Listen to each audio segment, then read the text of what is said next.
impeached for a second time. Donald Trump is charged with inciting supporters to storm the U.S. Capitol. So, what happens now?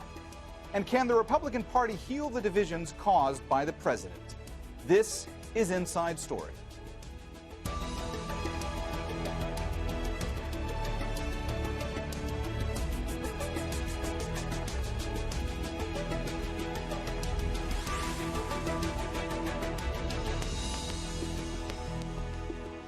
Hello and welcome to the program. I'm Mohammed Jamjoom. Donald Trump is leaving office next week as the only U.S. president to be impeached twice. The House of Representatives charged him with inciting an insurrection. Trump is accused of encouraging supporters to storm the Capitol last week to try and overturn Joe Biden's election win. 10 Republicans broke ranks to vote for impeachment, revealing cracks in a party that has largely stood by the president for the past 4 years. Heidi Jo Castro reports from Washington, D.C. The arguments came down to what's more dangerous: impeach Donald Trump again and risk further dividing the country, or allow him to remain in office, even if it's just for a few days. He is capable of starting a civil war. He must be impeached. He must be stopped now.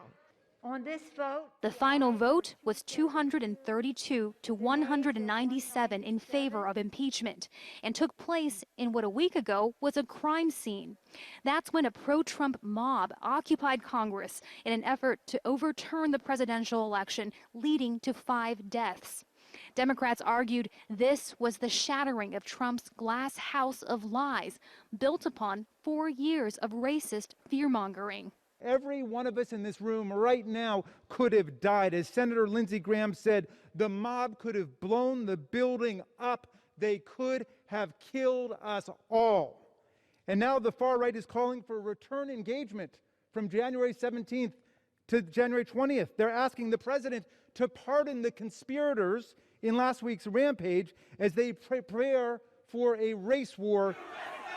Republicans defending the president called the rioters a lunatic fringe, rejecting the claim that Trump had incited them during a speech moments earlier.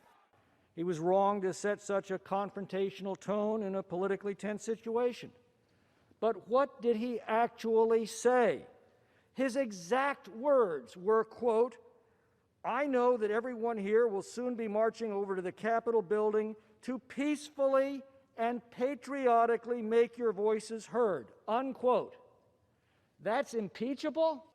But Trump also called upon the crowd to march on the Capitol to fight for him, then silently watched the riot unfold despite pleas to intervene, only later recording a message telling the crowd to go home, but that he loved them. We love you. You're very special. A year ago, Trump was impeached with no Republican support. This time, 10 Republicans joined Democrats in the vote to impeach. Last week, there was a domestic threat at the door of the Capitol, and he did nothing to stop it. That is why, with a heavy heart and clear resolve, I will vote yes on these articles of impeachment. A few hours later, House Speaker Nancy Pelosi signed the impeachment article. today, in a bipartisan way, the House demonstrated that no one is above the law, not even the President of the United States.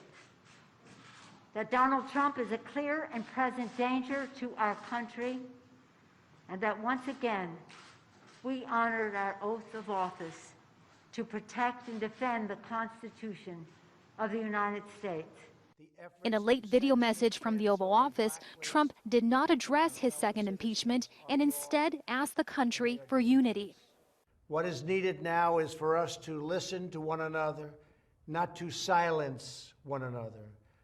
All of us can choose by our actions to rise above the rancor and find common ground and shared purpose. Today I am calling on all Americans to overcome the passions of the moment and join together as one American people. Trump's message will not stop this impeachment, though, from heading to the Senate for trial. Mitch McConnell, the Senate Majority Leader, says that will not happen, though, until after Trump leaves office on January 20th.